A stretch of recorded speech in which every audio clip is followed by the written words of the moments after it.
कहानी का नाम पानी की प्यास। एक बार एक आदमी रेगिस्तान में कहीं भटक गया।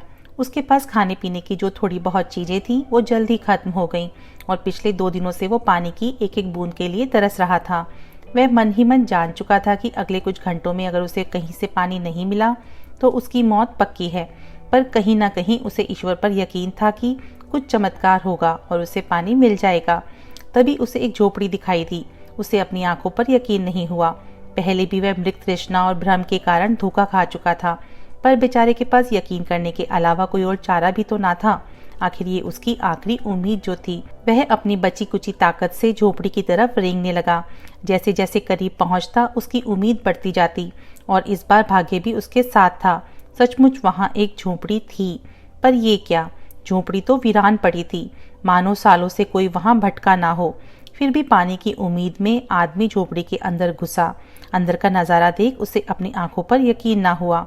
वहां एक हैंड पंप लगा था। आदमी एक नई ऊर्जा से भर गया और पानी की एक एक बूंद के लिए तरसता वह तेजी से हैंड पंप चलाने लगा। लेकिन हैंड पंप तो कब का सूख चुका था। आदमी निराश हो गया और उसे लगा कि अब उसे मरने से कोई नहीं बचा सकता। वह निढाल होकर गिर पड़ा।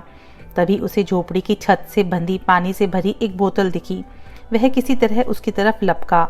वह उसे खोलकर पीने ही वाला था कि तभी उसे बोतल से चिपका एक कागज दिखा। उस पर लिखा था, इस पानी का प्रयोग हैंडपंप चलाने के लिए करो और वापस बोतल भरकर रखना नहीं भूलना।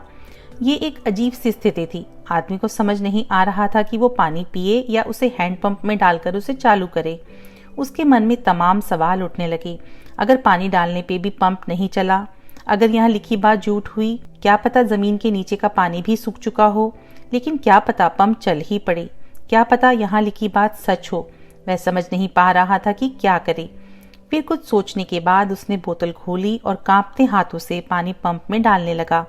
पानी डालकर उसने भगवान से प्रार्थना की और पंप चलाने लगा। 1 2 3 और हैंड पंप से ठंडा ठंडा पानी निकलने लगा। वो पानी किसी अमृत से कम नहीं था। आदमी ने जी भर के पानी पिया। उसकी जान में जान आ गई। दिमाग काम करने लगा। उसने बोतल में फिर से पानी भर दिया और उसे छत से बांध दिया। जब वो ऐसा कर रहा था तभी उसे अपने सामने एक और शीशे की बोतल दिखी। खोला तो उसमें एक पेंसिल और एक नक्शा पड़ा हुआ था जिसमें रेगिस्तान से निकलने का रास्ता था। आदमी ने रास्ता याद कर लिया और नक्शे वाली बोतल को वापस वहीं रख दिया। इसके बाद वो अपनी बोतलों में पानी भरकर वहां से जाने लगा। कुछ आगे बढ़कर उसने एक बार पीछे मुड़कर देखा, फिर कुछ सोचकर वापस उस झोपड़ी में गया। पानी से भरी बोतल पे चिपके कागज को उतारकर उस पर कुछ लिखने लगा। उसने लिखा, मेरा यकीन करिए ये काम करता है। शिक्षा। दोस्तों, ये कहानी संपूर्ण जीवन के बारे में है। ये हमें सिखाती है कि बुरी से बुरी स्थिति में भी अपनी उम्मीद नहीं छोड़नी चाहिए। और इस कहानी से ये भी शिक्षा मिलती है कि कुछ बहुत बड़ा पाने से पहले हमें अपनी ओर से भी कुछ देना होता है। जैसे उस आदमी ने नल चलाने के लिए मौजूद पूरा पानी उसमें डाल दिया। देखा जाए तो इस कहानी में पानी जीवन में मौजूद अच्छी चीजों को दर्शाता है। कुछ ऐसी चीजें जिसकी हमारी नजर में कीमत है।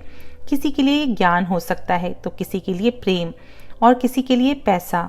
ये जो कुछ भी है उसे पाने के लिए पहले हमें अपनी तरफ से उसे कर्म रूपी हैंडपंप में डालना होता है। फिर बदले में आप अपने योगदान से कहीं अधिक मात्रा में उसे वापस पाते हैं। ओम साईं राम।